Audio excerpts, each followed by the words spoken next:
Thank you so much, Zoo Sports 1827, for recommending the video idea.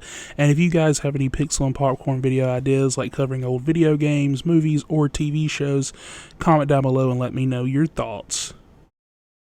Ladies and gentlemen.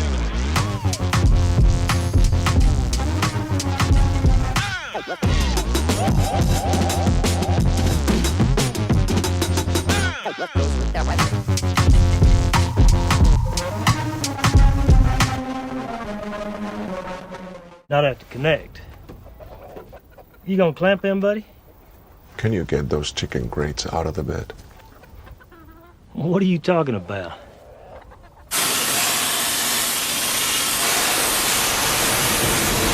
Welcome back to Pixel and Popcorn, the show where we explore the standalone icons of film and video games, the ones that stand tall with no need for sequels, spin-offs, or cinematic universes.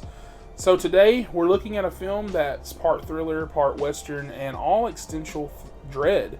A film that asks one terrifying question: what happens when evil doesn't play by any rules? This is No Country for Old Men.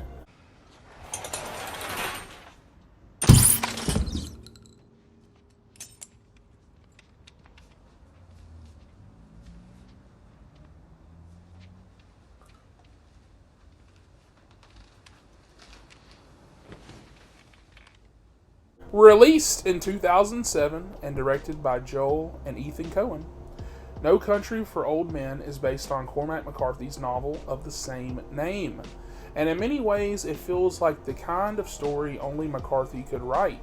It's bleak, brutal, and disturbingly quiet. Set in the desolate landscapes of West Texas in 1980, the film opens with a drug deal gone wrong, a briefcase full of cash, and one very unlucky hunter. But this isn't your average crime story. The Coens craft something much colder. A story where law and order are illusion, and morality is just a fading whisper on the wind. The film stars Josh Brolin as Llewellyn Moss, a blue-collar welder who finds the money. Tommy Lee Jones as Sheriff Ed Tom Bell, the aging lawman overwhelmed by the changing tides of violence. And of course, Javier Bardem as Anton Chigurh, one of the most terrifying screen villains of all time. No masks, no scars, no elaborate backstory, just a man with a cattle bolt gun and a coin.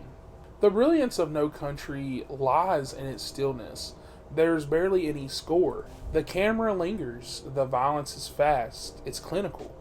And as we follow Moss, a man who thinks he's clever enough to outrun his choices,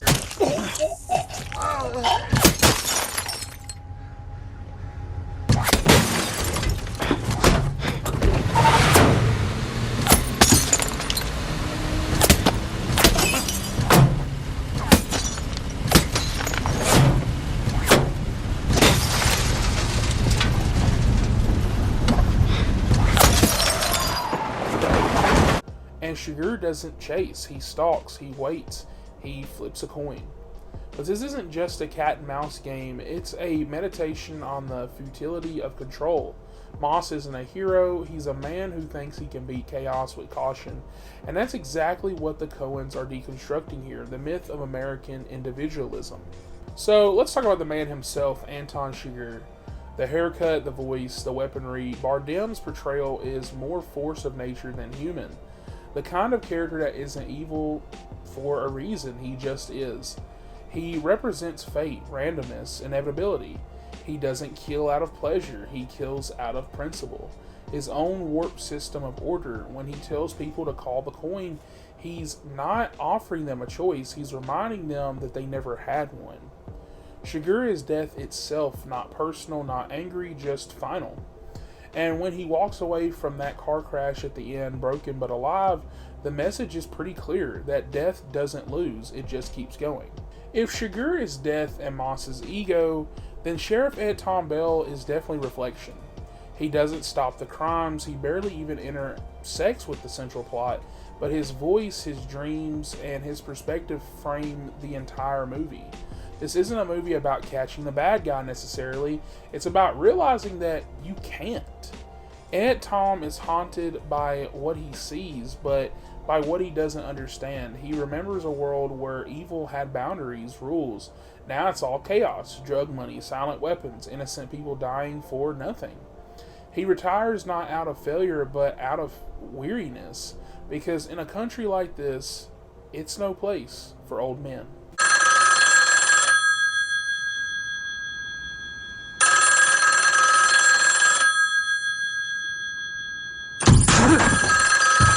This is a story where good doesn't triumph and evil doesn't explain itself.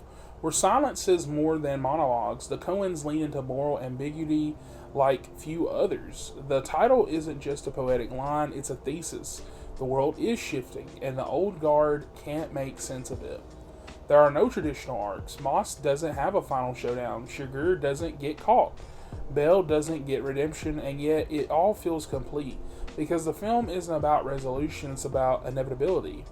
This is the Western deconstructed, the noir, stripped of glamour, the thriller robbed of catharsis. No Country for Old Men won Best Picture at the 2008 Academy Awards, along with Best Directors, Best Adapted Screenplay, and Best Supporting Actor for Bardem.